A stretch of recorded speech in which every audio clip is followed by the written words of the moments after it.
to help us talk this through. We have Democratic Representative Rosa DeLauro of Connecticut. She's just come back from the White House where she met with our president. We also have rising star Republican Representative Raul Labrador of Idaho. He will not be going to the White House tomorrow, although all the House leadership will be going. Let's start with you. First of all, welcome to Crossfire. It's so good to have you both here. Are you disappointed? I mean, the president asked you to come to the White House. He asked every single Republican to come, and you're turning him down? I don't understand why you're not going. I don't think I'm turning him down. I think the Speaker of the House decided that he would go with leadership. I don't have an opposition to that. I'm willing to go to the White House if the president wants me there. In fact, if he wants to have dinner tomorrow night, I'm ready to go. Well, very good, because he said he's disappointed that all the Republicans he asked to come over are not coming. Are you disappointed not to be going? No, you know, like I said, if he wants me to go, I'll go tomorrow night. I have time. I'll clear my schedule for him. I'll make sure that we can have a nice, intimate dinner. You're invited. I'm telling you, absolutely. You are invited. You got to go. You got to go tomorrow. You're invited. You know, I've been really pleased with what Speaker Boehner has been doing for the last couple of weeks, and I'm not going to do anything to step on his message. No. He's actually unified the party like we haven't been before. Isn't the Tea Party being sidelined here? I mean, honestly, for real. You are a rising star. You are a big voice in this party. You're important to this party. The Tea Party is being sidelined. Boehner is going to meet with the president without you. How do you feel about that? I'm totally fine with it. If you look at what's going to be proposed, all the different things that we have talked about, it's the things that we have been asking for the last 2.5 years. In fact, some of us have been disappointed that our speaker hasn't been strong enough in his negotiations with the president. And I'm fully supportive of what he's doing right now, because he's actually told the speaker that he's not going to cave, that he's going to continue to fight until the president's willing to come to the negotiating table. And now all of a sudden he's actually good soldier. He's actually negotiating now. Let me ask you, Congressman DeLauro, because you just came from the White House, where your caucus met with the president. My understanding is that Congresswoman Eleanor Holmes Norton made a very impassioned plea down there for the president to consider seriously the problems of Washington, D.C. As you know, the House has passed the bill that would fund D.C. in a free, clear, no conditions attached to it. Mayor Gray has begged the Senate to pass it.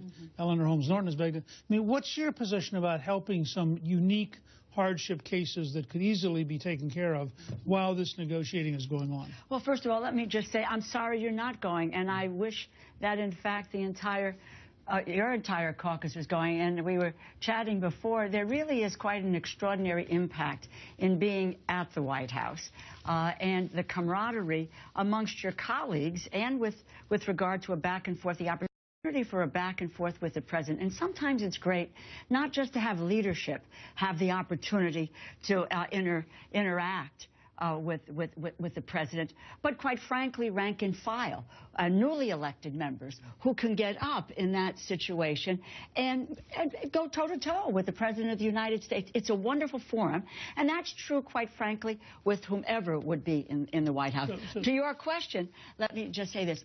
You know, this is a... I understand my colleague Eleanor Holmes Norton, and she's passionate, and that's her job, is to be a fierce advocate for the district. But the issue is that one cannot deal piecemeal with the government. You know, I'm an ovarian cancer survivor. I've 23 years have fought for increased funding for cancer. But to say that we're going to do this piece over another piece, you leave people out, you leave agencies out. You've got folks who are not getting the benefit of the services of the federal government. That is what it means to open the government. What the appropriations process is? I'm having a really hard time with this argument that you guys have been using for the last 2 weeks. We have 12 appropriation bills that we pass every single year. We've passed 4 in the House. The Senate has refused to pass any appropriation bills in the last 3 years or 4 years. That's what appropriations are. It's a piecemeal process where you look at government individually. So I'm really not sure what this. Well, no, you do have 12 agencies, and that is the entire federal government. But the fact is that none of the 12 in this instance, when you did have a shutdown, and Mr. Speaker, I was there in '95. There had, in fact, a number of the appropriations bills and we had been passed. We have passed 4, and the Senate has refused to take any of them. Well, but you have nothing that has finished the process. I'll give you one, for instance, labor, health, and education, in which I'm the ranking member on that committee. That bill never even went to the subcommittee. So let me ask never you went to the subcommittee. Because you were right. In 1995, we actually had passed and signed into law 6 appropriations, half of the total, before we got into this fight. But, for example, I just went back and checked, thanks to Congressman Fred Upton, who brought to my attention the Veterans Administration Appropriations Bill passed the House with 400 votes on June 4th. It's now 127 days that Harry Reid and the Senate have blocked it. Now, the House has since passed a clean appropriations or continuing resolution for the veterans. They passed a clean continuing resolution for veterans. Well, which is also being blocked. So he won't pass the appropriations bill, and he won't pass the continuing. But I have, and it's probably not the case with veterans, but I have spent enough time in this institution and on the committees to see whether it was the FDA, the Food and Drug Administration, and whether it was the Women, Infants, and Children's program.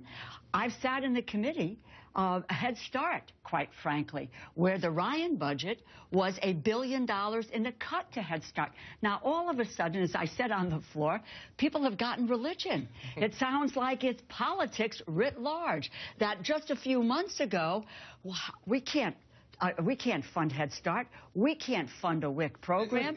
I don't think any Republican has said that we can't fund Head Start. Oh, yes, it did with the Ryan budget. It's $1 billion in cuts. That's not funding Head Start. And it amazes me that we're meeting you halfway. We're telling you that we're willing to fund the programs that you want to fund. In fact, every single bill that we have done has been because the president said these are the programs that need to be funded right now. We took him at his word. Let me ask you a question. You are cherry-picking. Isn't this like a little bit of a trick, though, on your part? Sometimes it feels to me a little bit cynical, and I wanted to ask you about this for a long time. I know, but but it does seem like to me that you kind of take these things that we complain about and you say, well, we'll pass that, we'll pass that. What would stop it from just being, you just basically open up everything but Obamacare? Isn't this just a way to refund the entire government except for Obamacare and defund Obamacare through the back door? I think that's a concern that people have. That's what we're saying. That's what you're trying to do? You admit it? No, we're not. We don't want to defund Obamacare for 1 year. We want to continue to fund the entire government. This makes me feel very sad because it feels like then you're taking these kind of heartbreak cases and you're using them cynically to make Democrats look bad and to try to refund the government while defunding Obamacare. Why not just have a clean resolution? It should be a continuing resolution for the government, not a discontinuing resolution for Obamacare, right? It seems to me that Republicans were elected for a reason. We were elected to kind of stop the Obama agenda. We have been very successful the last 3 years to stop that agenda. We have a divided government. I understand that there's a frustration in divided government, but it amazes me that people continue to argue that only what the Democrats want to do is what should be done in Washington, D.C., when the American people elected us in the House to also have our say.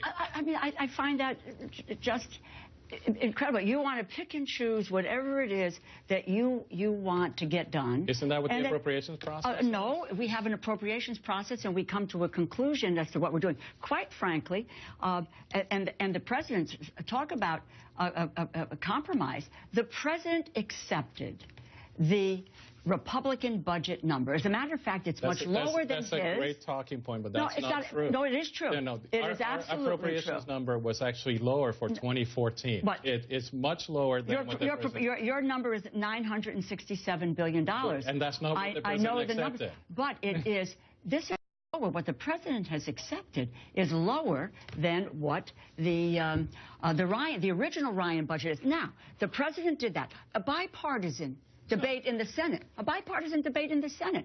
They came to the conclusion that, okay, based on an agreement with the Speaker and with Harry Reid that said clean continuing resolution, the $986 billion level, remove the defunding of Obamacare, bipartisan. Democratic president has agreed to that. But the Republicans didn't agree to that. Well, they did in the Senate, and now it's... But we have bicameral Congress. Why don't we... That's why our founding fathers wanted 2 different houses. Let me ask you a question. What would be the problem in bringing that up for a vote on the House floor? What are you afraid of? The vast majority... Let me ask differently. Would the Republicans have sent over a clean CR for Women's, Infants, and Children's Nutrition, for health and for the National Institutes of Health, for veterans, for the National Park Service, for the memorials. I mean, there are a whole range of things going over. It's 7% if you did all of the programs. It's